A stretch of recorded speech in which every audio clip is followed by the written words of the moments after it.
Bonjour, aujourd'hui je vous propose une nouvelle vidéo encore sur le thème des esprits de la nature, j'espère qu'elle vous plaira.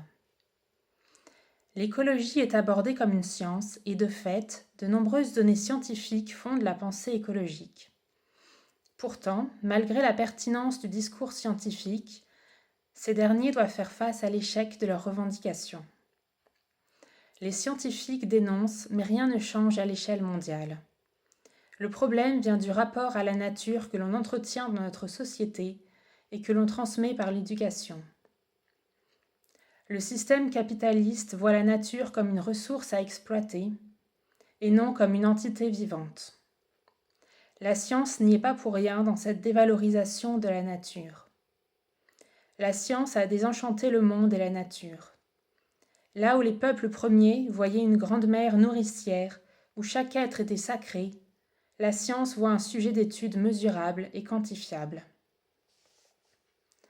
Pourtant, dans toutes les anciennes cultures du monde, la nature était vivante, peuplée de dieux, de déesses et de créatures surnaturelles. Aujourd'hui, ces légendes ne semblent être plus qu'un souvenir. Cependant, si vous savez entendre, vous entendrez l'appel de notre mère la terre, qui vous demande votre aide. Les anciens Celtes croyaient en un autre monde parallèle au nôtre.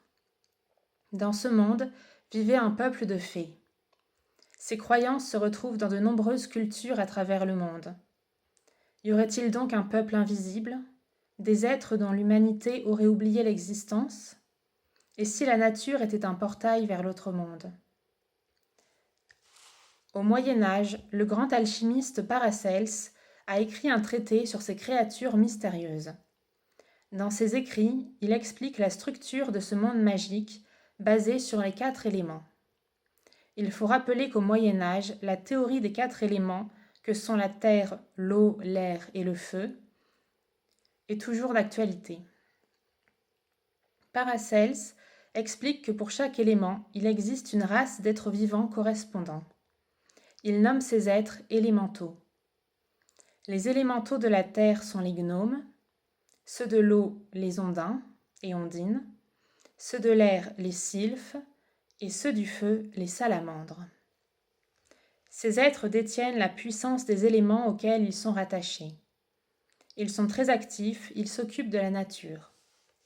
Les gnomes veillent sur la pousse des plantes. Les ondins nagent dans les lacs et les rivières, ils peuvent être responsables de la pluie. Les sylphes gèrent le vent et les salamandres s'occupent de la chaleur de la terre. D'après mon expérience, les élémentaux sont des peuples qui vivent sur Terre, mais dans une autre dimension. Il est possible de communiquer avec eux, soit directement en les rencontrant dans la nature, soit par la médiumnité, et parfois ce sont des contacts à distance.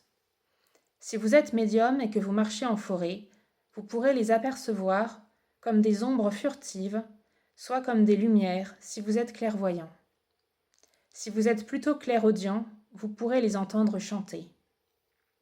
Percevoir les esprits de la nature peut être un don inné chez certains, mais c'est aussi une capacité qui se développe en passant du temps dans la nature, en parlant aux arbres, en méditant dans la forêt.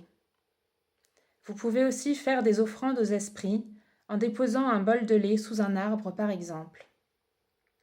Si vous voulez développer votre médiumnité, méditez avec un cristal d'améthyste et gardez-le dans votre poche lorsque vous vous promenez dans la nature. Les esprits sont curieux des humains. Approchez-les sincèrement avec amitié et ils viendront à vous. J'espère que cette vidéo vous aura plu. N'hésitez pas à commenter et à liker.